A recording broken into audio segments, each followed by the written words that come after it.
Mathira Member of Parliament Rigathi Gachagua was last night interrogated by DCI officers over the embezzlement and theft of county funds. Gachagua also spent the better part of the day at the DCI offices, where he was questioned over the suspicious movement of over 12 billion Kenya shillings through his bank accounts. Citizen TV is in possession of the investigation report, which was linked Rigathi and his associates to various tenders in several counties and state departments, from where monies were transferred to his personal and company accounts. Details of the investigation have been captured in a 24-page document which lists several tenders, payments, money transfer and associates since the year 2013. According to the Serious Crime Unit Department at the DCI, the investigations were triggered by the legislators' suspicious dealings at the National Irrigation Board, Nyeri County Government, several county governments, as well as other public entities. DCI has been investigating a total of 22 companies associated with the MP. It has also visited 5 counties and revealed the following. In Kwale County, a tender for 12 million shillings was awarded to his company named Enkata Diagnostic Limited for the supply of an incinerator. The company was paid 10 million shillings when the incinerator was installed in 2013, but in 2019, the incinerator became faulty and is no longer in use. In Bungoma County, a tender was yet again awarded to Enkata Diagnostic Limited for the supply, delivery and installation of medical equipment for a period of 2 years. The company was awarded the bulk of the amount through Rafiki microfinance accounts and thereafter transferred to Gachagua's personal account. The tender awarded by the Bungoma County was for 123 million shillings, an item supplied to 4 hospitals, including the Bungoma Referral Hospital. This matter that was in the newspaper, that the DCI gave to the newspapers to publicize, to try me in the court of public opinion, it is something that is witch hunt. It is a scheme that is meant to intimidate me.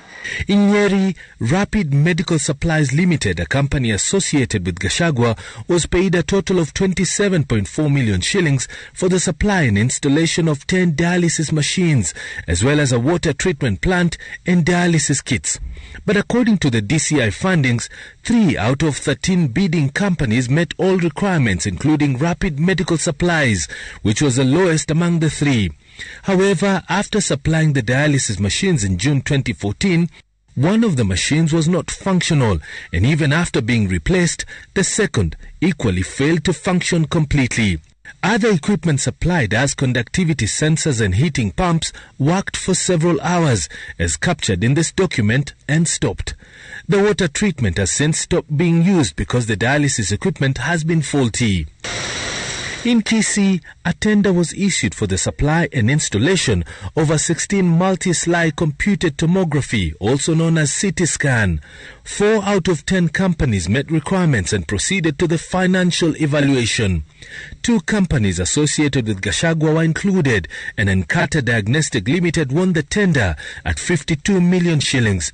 The CT scan is still functional, and several people who took part in the procurement process have been interrogated. I have been in business for the last 20 years, since I left the civil service in the year 2000. It is only natural that I have some little money because I have been working hard. I have done good business, I have done clean business, I have paid taxes, and nobody has ever asked me a question. And I'm wondering why now. Still in Kisii, another tender was reportedly awarded to Rapid Medical Supplies worth 42.5 million shillings to supply 5 ambulances at a cost of 8.5 million shillings each. According to DCI, this tender was unanimously awarded to the company associated to Gachagua, despite the bid being second lowest. The Serious Crime Unit is also investigating if mispayments to companies linked to Rigathi that have so far received over 2 billion shillings since 2013. But Rigathi has denied any wrongdoing and says he is being politically targeted. I want somebody to tell me that the business done with the government of Kenya is proceeds of crime. If you have done business with the government ministry and they pay you, that money cannot be proceeds of crime. That is clean money and good money. I want to ask the DCI to finalize with this file and take it where it belongs. The DCI is also investigating how the county of Bungoma made payments directly to Rigathi totaling 112 million shillings between June 2015 and June 2019. Sources say Rigathi could be facing investigations on whether he influenced in any way the awarding of various tenders to companies associated with him. And it's nothing like the billions they have been giving to the press. And that is malice and being sensational, so that they can be seen that they are pursuing something very big. Nobody, I don't have that kind of money. I've never even seen it in my life. My money is little. I have earned over the years, and I'll be able to account for each and every cent. And when they froze that money, they thought that I'll go crying and kneeling down to human beings so that the money can be released. I can only kneel before God. I can only kneel before a human being. He was questioned for a second day today. DCI has since established that Rigathi has done business with many ministries, state corporations and county governments, and they include the National Irrigation Authority, Lake Victoria South Water Works Agencies, Ministry of Lands, Mathira Constituency CDF, National Land Commission, Ministry of Devolution, the Council of Governors, Kenya Informal Settlement Program, Tana Waterworks Agency, Ministry of Energy, Water Regulatory Authority, the Ministry of Finance, Ministry of Transport and the Kenya Rural Roads Authority. Two accounts with 35 million shillings and the other with 165 million shillings at Rafiki Microfinance have since been frozen as investigations continue.